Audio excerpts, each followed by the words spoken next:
ದರ್ಶನ್ ಚಿಕಿತ್ಸೆಗಾಗಿ ಆಸ್ಪತ್ರೆ ಸೇರಿದ್ದಾರೆ, ಚಿಕಿತ್ಸೆಯನ್ನು ಪಡಿತಾ ಇದ್ದಾರೆ. ಆದರೆ ಟೆನ್ಷನ್ ಮಾತ್ರ ಅವರನ್ನು ಬಿಡ್ತಾ ಇಲ್ಲ. ದರ್ಶನ್ಗೆ ರೆಗ್ಯುಲರ್ ಜಾಮೀನಿನ ಟೆನ್ಷನ್ ಜಾಸ್ತಿ ಆಗ್ತಾ ಇದೆ.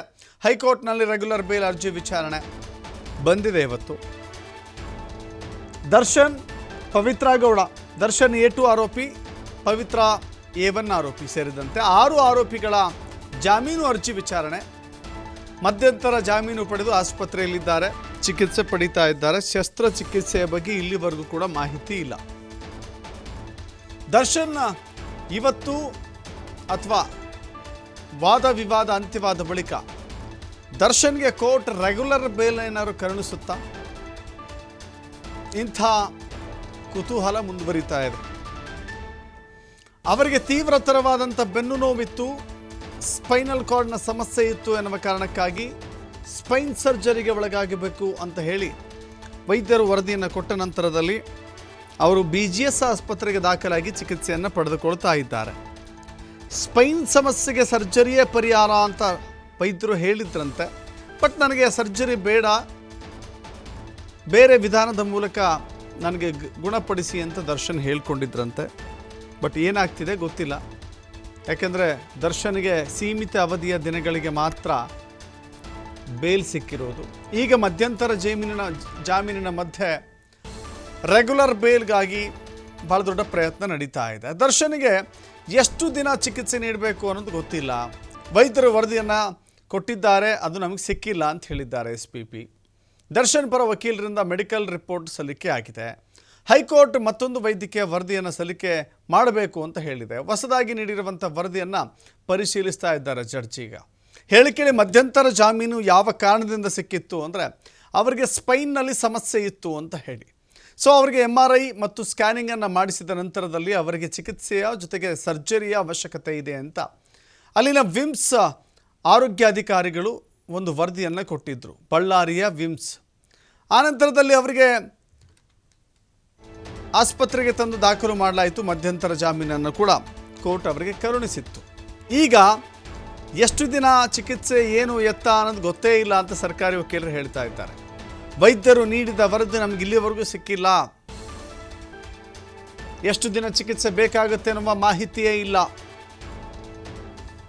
ದರ್ಶನ್ ಪರ ವಕೀಲರು ಏನೋ ಮೆಡಿಕಲ್ ರಿಪೋರ್ಟ್ ಸಲ್ಲಿಕೆ ಮಾಡಿದ್ದಾರೆ, ಬಟ್ ಇಲ್ಲಿ ಎಷ್ಟು ದಿನ ಯಾವ ಚಿಕಿತ್ಸೆ ಏನು ಎನ್ನುವ ಮಾಹಿತಿ ಇಲ್ಲ ಅಂತ ಸರ್ಕಾರಿ ವಕೀಲರು ಹೇಳ್ತಾ ಇದ್ದಾರೆ. ಅವರಿಗೆ ಜಾಮೀನನ್ನು ಕೊಡೋ ಅವಶ್ಯಕತೆ ಇಲ್ಲ ಅಂತ. ಆದರೆ ಅದೇ ರಿಪೋರ್ಟ್ಗಳನ್ನು ನೋಡಿ ಹೆಲ್ತ್ ಗ್ರೌಂಡ್ಸ್ ಆಧಾರದ ಮೇಲೆ ದರ್ಶನ್ಗೆ ಮಧ್ಯಂತರ ಜಾಮೀನು ಸಿಕ್ಕಿದೆಯಲ್ಲ, ಅದೇ ರೀತಿಯಲ್ಲಿ ರೆಗ್ಯುಲರ್ ಜಾಮೀನು ಕೂಡ, ಕಾಯಂ ಜಾಮೀನು ಕೂಡ ಸಿಗಲಿ ಅಂತ ಹೇಳಿ ಅವರು ಪ್ರಯತ್ನ ಮಾಡ್ತಾ ಇದ್ದಾರೆ. ಅದು ಕೂಡ ಮೆಡಿಕಲ್ ಗ್ರೌಂಡ್ಸ್ ಆಧಾರದ ಮೇಲೆಯೇ ಪ್ರಯತ್ನವನ್ನು ಮುಂದುವರಿಸ್ತಾ ಇದ್ದಾರೆ.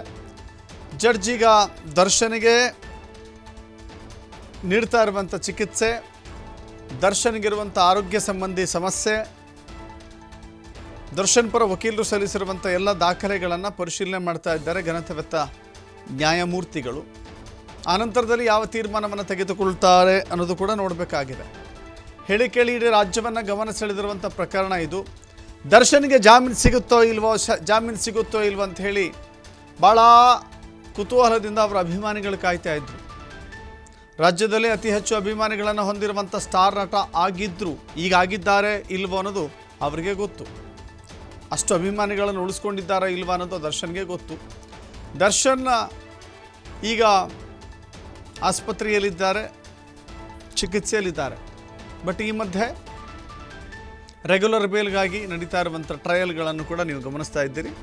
ಇವತ್ತು ಕೋರ್ಟ್ಗೆ ದರ್ಶನ್ ಪರ ವಕೀಲರಿಂದ ಮತ್ತೊಂದು ಸುತ್ತಿನ ವೈದ್ಯಕೀಯ ವರದಿಗಳು ಸಬ್ಮಿಟ್ ಆಗಿದ್ದಾವೆ. ದರ್ಶನ್ಗೆ ಆಪರೇಷನ್ ಬಗ್ಗೆ ಸ್ಪಷ್ಟ ಮಾಹಿತಿ ಇಲ್ಲ. ಆಪರೇಷನ್ ಮಾಡಿದ್ದಾರೋ ಇಲ್ವೋ, ಶಸ್ತ್ರಚಿಕಿತ್ಸೆ ಆಗಿದೆಯೋ ಇಲ್ವೋ, ಇಲ್ಲ. ಹೈಕೋರ್ಟ್ನಲ್ಲಿ SPP ಪ್ರಸನ್ನಕುಮಾರ್ ವಾದವನ್ನು ಮಂಡಿಸ್ತಾ ಇದ್ದಾರೆ. ಶನಿವಾರ ವಾದಕ್ಕೆ ಅವಕಾಶ ಕೇಳಿದ್ದಾರೆ ದರ್ಶನ್ ಪರ ವಕೀಲರು. ಅಲ್ಲಿಗೆ ಇವತ್ತಿಗಂತೂ ತೀರ್ಪು ಬರೋದಿಲ್ಲ. ದರ್ಶನ್ಗೆ ಆಗುತ್ತೋ ಇಲ್ವೋ, ಜಾಮೀನು ಸಿಗುತ್ತೋ ಇಲ್ವೋ ಅನ್ನೋ ಪ್ರಶ್ನೆ ಇವತ್ತಿಗಂತೂ ಸದ್ಯಕ್ಕಿಲ್ಲ. ಶನಿವಾರ ವಾದಕ್ಕೆ ಅವಕಾಶ ಕೊಡಿ ಅಂತ ಹೇಳಿ ವಕೀಲರು ಮನವಿ ಮಾಡಿಕೊಂಡಿದ್ದಾರೆ. ದರ್ಶನ್ ಪರ ವಕೀಲರ ಮನವಿಯಂತೆ ನ್ಯಾಯಮೂರ್ತಿಗಳು ಕೂಡ ಶನಿವಾರಕ್ಕೆ ಅವಕಾಶ ಕೊಡ್ತಾರ. ವಾದ ಪ್ರತಿವಾದ, ಸರ್ಕಾರಿ ವಕೀಲ ಪ್ರಸನ್ನಕುಮಾರ್ ಅವರ ವಾದ, ದರ್ಶನ್ ಪರ ವಕೀಲರ ವಾದ ಪ್ರತಿವಾದವನ್ನು ಆಲಿಸಿದಂಥ ಕೋರ್ಟ್ ರೆಗ್ಯುಲರ್ ಬೇಲ್ ವಿಚಾರದಲ್ಲಿ ದರ್ಶನ್ಗೆ ಯಾವ ತೀರ್ಮಾನವನ್ನು ಪ್ರಕಟಿಸುತ್ತೆ ಅನ್ನೋದನ್ನು ನೋಡಬೇಕಾಗತ್ತೆ. ಈಗಲೂ ಕೂಡ ಹೇಗೆ ಮಧ್ಯಂತರ ವರದಿಯಲ್ಲಿ ಆರೋಗ್ಯದ ಕಾರಣವನ್ನಿಟ್ಟುಕೊಂಡೇ ವಾದವನ್ನು ಮುಂದುವರಿಸಿಕೊಂಡು ಬಂದಿರುವಂಥ ದರ್ಶನ್ ಪರ ವಕೀಲರು ಈಗಲೂ ಕೂಡ ಆರೋಗ್ಯಪರವಾದಂಥ ಅಥವಾ ಆರೋಗ್ಯದ ಸಂಬಂಧಪಟ್ಟಂಥ ವರದಿಗಳ ಉಲ್ಲೇಖವನ್ನು ಮಾಡಿ ಆ ವರದಿಗಳನ್ನು ಕೋರ್ಟ್ಗೆ ಸಲ್ಲಿಕೆ ಮಾಡಿ ಅದನ್ನೇ ಆಧಾರವನ್ನು ಇಟ್ಟುಕೊಂಡು ಇಲ್ಲಿ ವಾದ ಪ್ರತಿವಾದ ಸಾಗ್ತಾ ಇದೆ. ದರ್ಶನ್ ಪರ ವಕೀಲರು ಆರೋಗ್ಯ ಸಂಬಂಧಿತ ಸಮಸ್ಯೆಯನ್ನೇ ಒತ್ತಿ ಕೋರ್ಟ್ಗೆ ಗಮನಕ್ಕೆ ತರುವಂಥ ಪ್ರಯತ್ನವನ್ನು ಮಾಡ್ತಾ ಇರೋದು ಗೊತ್ತಾಗ್ತಾ ಇದೆ.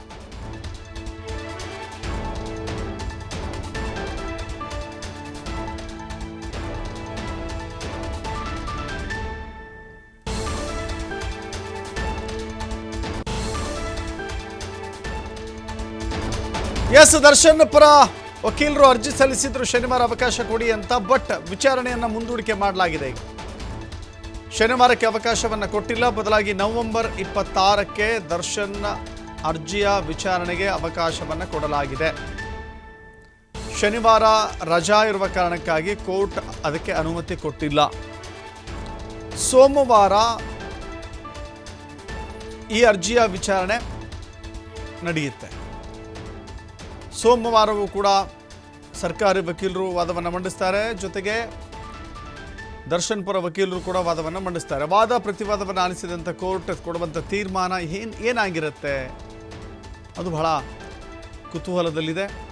ದರ್ಶನ್ಗೆ ರೆಗ್ಯುಲರ್ ಬೇಲ್ ಸಿಕ್ಕೇ ಬಿಡುತ್ತಾ, ಖಾಯಂ ಜಾಮೀನು ಸಿಕ್ಕೇ ಬಿಡುತ್ತಾ, ಅಥವಾ ಮಧ್ಯಂತರ ಜಾಮೀನನ್ನು ಮುಗಿಸಿ ಅಗೇನ್ ಬಳ್ಳಾರಿಯ ಕೇಂದ್ರ ಕಾರಾಗೃಹಕ್ಕೆ ಮರಳ್ತಾರ, ಬಳ್ಳಾರಿಯ ಸೆಂಟ್ರಲ್ ಜೈಲ್ಗೆ ವಾಪಸ್ ಆಗ್ತಾರ?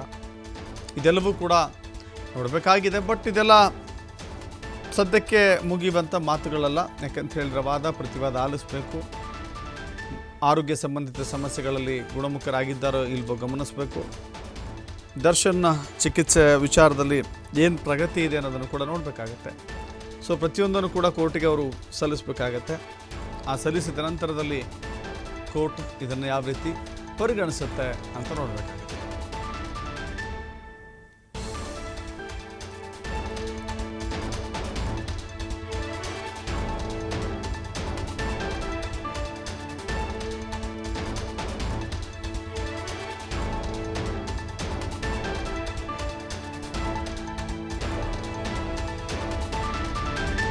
ಎಸ್, ದರ್ಶನ್ ವಿಚಾರದಲ್ಲಿ ಈಗ ನವೆಂಬರ್ 26ಕ್ಕೆ ರೆಗ್ಯುಲರ್ ಬೇಲ್ ವಿಚಾರದಲ್ಲಿ ಅರ್ಜಿಯ ವಿಚಾರಣೆ ನಡೆಯುತ್ತೆ. ವಾದ ಪ್ರತಿವಾದ ಅವಕಾಶವನ್ನು ಕೊಡಲಾಗುತ್ತೆ.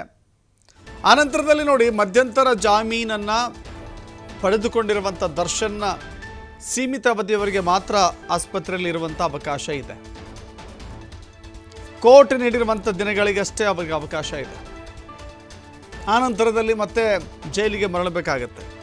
ಆ ಮಧ್ಯದಲ್ಲಿ ಏನಾದರೂ ಆರೋಗ್ಯದಲ್ಲಿ ಚೇತರಿಕೆಯಾಗದೆ ಮತ್ತಷ್ಟು ದಿನಗಳ ಕಾಲ ಅವರಿಗೆ ಚಿಕಿತ್ಸೆಯ ಅವಶ್ಯಕತೆ ಇದೆ ಅಂತ ಕಂಡು ಬಂದರೆ ಅದನ್ನು ಕೋರ್ಟ್ ಮಾನ್ಯ ಮಾಡಿದ್ರೆ ಮಾತ್ರ ಮಧ್ಯಂತರ ಜಾಮೀನು ವಿಸ್ತರಣೆ ಆಗುತ್ತೆ.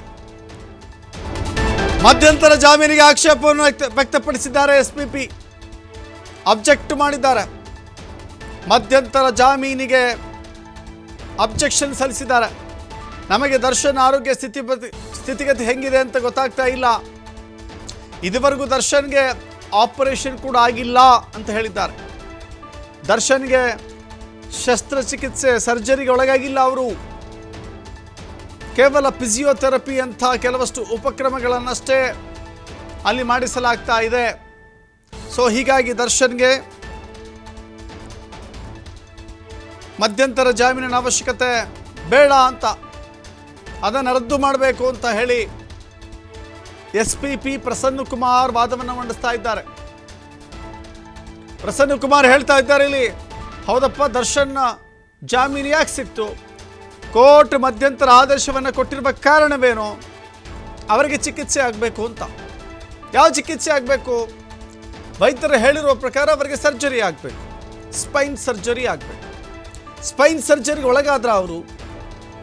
ಇಲ್ಲ. ಯಾಕೆ ಒಳಗಾಗಿಲ್ಲ? ಮಾಹಿತಿ ಇಲ್ಲ. ದರ್ಶನ್ಗೆ ಇರುವಂಥ ಆರೋಗ್ಯ ಸಮಸ್ಯೆಯನ್ನು ಸುಧಾರಿಸಬೇಕು ಅಂತ ಹೇಳಿದ್ರೆ surgery is the best method ಅಂತ ಹೇಳಿರ್ಲಿಲ್ವಾ? ಸೊ ಹೀಗಾಗಿ ದರ್ಶನ್ ಆರೋಗ್ಯದ ಸ್ಥಿತಿಗತಿ ಬಗ್ಗೆ ನಮ್ಗೆ ಏನು ಗೊತ್ತಾಗ್ತಾ ಇಲ್ಲ ಅಂತ SPP ಹೇಳ್ತಾ ಇದ್ದಾರೆ. ನಮಗೇನು ಗೊತ್ತಾಗ್ತಾ ಇಲ್ಲ ಇದು. ಸೊ ಹೀಗಾಗಿ ಮಧ್ಯಂತರ ಜಾಮೀನನ್ನು ರದ್ದುಗೊಳಿಸಬೇಕು ಅನ್ನುವ ಪ್ರಬಲವಾದ ವಾದವನ್ನು ಸರ್ಕಾರಿ ವಕೀಲರು ಮುಂದಿಟ್ಟಿದ್ದಾರೆ. ಈ ವಾದಕ್ಕೆ ಪ್ರತಿವಾದವನ್ನು ಮಂಡಿಸೋದಕ್ಕಾಗಿ ದರ್ಶನ್ ಪರ ವಕೀಲರು ಶನಿವಾರ ಟೈಮ್ ಕೊಡಿ ಅಂತ ಕೇಳಿದರು. ಶನಿವಾರ ಆಗಲ್ಲ, 26ನೇ ತಾರೀಕು ಕೊಡ್ತೀವಿ ಅಂತ ಹೇಳಿದ್ದಾರೆ. 26ಕ್ಕೆ ವಿಚಾರಣೆ ಮತ್ತೊಮ್ಮೆ ಕೈಗೆತ್ತಿಕೊಳ್ಳೋಣ ಅಂತ ಹೇಳಿ ಕೋರ್ಟ್ ಹೇಳಿದೆ. ಸದ್ಯಕ್ಕಂತೂ ಇವತ್ತಿಗೆ ದರ್ಶನ್ಗೆ ರೆಗ್ಯುಲರ್ ಬೇಲ್ ವಿಚಾರದಲ್ಲಿ ಯಾವ ಗುಡ್ ನ್ಯೂಸು ಇಲ್ಲ, ಬ್ಯಾಡ್ ನ್ಯೂಸು ಇಲ್ಲ. ಜಸ್ಟ್ ಅರ್ಜೆಂಟ್ ಆಗಿದೆ ಕೋರ್ಟ್ 26ಕ್ಕೆ ಮತ್ತೆ ಸೇರುವಂತೆ ಆದೇಶ ಮಾಡಿದೆ.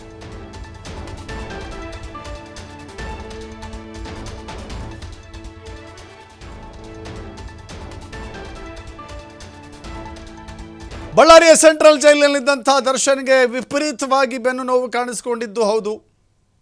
ಅದನ್ನು ಅವರ ಚಲನವಲನಗಳಲ್ಲಿಯೂ ಕೂಡ ನಾವು ಗಮನಿಸಿದ್ವಿ. ಬರೀ ಆಂಗಿಕ ಭಾಷೆಯಲ್ಲಿ ಅವರ ಬಾಡಿ ಲ್ಯಾಂಗ್ವೇಜ್ನಲ್ಲಿ ನಾವು ಗಮನಿಸಿದರೆ ಅವರಿಗೆ ಬೆನ್ನೋವಿದೆ ಅಂತ ನಾವು ಹೇಳಿದರೆ ಅದನ್ನು ಕೋರ್ಟ್ ಕನ್ಸಿಡರೇಷನ್ಗೆ ತೆಗೆದುಕೊಳ್ಳಬೇಕು ಅಂತ ಇಲ್ಲ. ಮೌಖಿಕವಾಗಿ ಹೇಳುವಂಥ ಹೇಳಿಕೆಗಳನ್ನು ತೆಗೆದುಕೊಳ್ಳಬೇಕಾಗಿಲ್ಲ, ಎಸ್ಪೆಷಲಿ ಆರೋಗ್ಯ ಅಂತ ಬಂದಾಗ. ಹೀಗಾಗಿ ದರ್ಶನ್ಗೆ ಅಲ್ಲಿನ ವಿಮ್ಸ್ ಆಸ್ಪತ್ರೆಗೆ ರಾತ್ರೋರಾತ್ರಿ ಕರೆದುಕೊಂಡು ಹೋದರು. ಅವರಿಗೆ MRI CT ಸ್ಕ್ಯಾನ್ ಎಲ್ಲ ಮಾಡಿಸಿದ್ರು, ಅವರ ಆರೋಗ್ಯದಲ್ಲಿ ಏನೆಲ್ಲ ಸಮಸ್ಯೆ ಆಗಿದೆ ಅಂತ. ಆ ರಿಪೋರ್ಟ್ನ ಆಧಾರದ ಮೇಲೆ ಮಧ್ಯಂತರ ಜಾಮೀನಿಗೆ ಅರ್ಜಿಯನ್ನು ಸಲ್ಲಿಕೆ ಮಾಡಿದ್ರು. ವಿಚಾರಣೆ ಆಯಿತು, ಈಗ ಸಿಕ್ಕಿದೆ. ಈಗ ಅದನ್ನು ರದ್ದುಗೊಳಿಸಿ ಅಂತ ಹೇಳ್ತಿದ್ದಾರೆ. ದರ್ಶನ್ ಜಾಮೀನು ಪಡೆದುಕೊಂಡಿರುವ ಉದ್ದೇಶ ಇಲ್ಲಿ ಏನಾಗಿದೆ ಅನ್ನೋದು ನಮ್ಗೆ ಗೊತ್ತೇ ಆಗ್ತಾ ಇಲ್ಲ, ಆ ಬಗ್ಗೆ ನಮಗೆ ಮಾಹಿತಿನೇ ಇಲ್ಲ ಅಂತ ಹೇಳ್ತಾ ಇದ್ದಾರೆ. ಮಾಹಿತಿ ಕೊಡದೆ ಹೋದರೆ ಹೆಂಗೆ? ದರ್ಶನ್, ಪವಿತ್ರ ಗೌಡ ಸೇರಿ 6 ಆರೋಪಿಗಳ ಅರ್ಜಿಯ ವಿಚಾರಣೆಯನ್ನು ಸದ್ಯಕ್ಕೆ ಮುಂದೂಡಿದ್ದಾರೆ. ಮಧ್ಯಂತರ ಜಾಮೀನನ್ನು ರದ್ದುಗೊಳಿಸುವಂಥ ವಾದವನ್ನು ಕೂಡ ಇಲ್ಲಿ ಪ್ರಸನ್ನ ಕುಮಾರ್ ಇಟ್ಟಿದ್ದಾರೆ.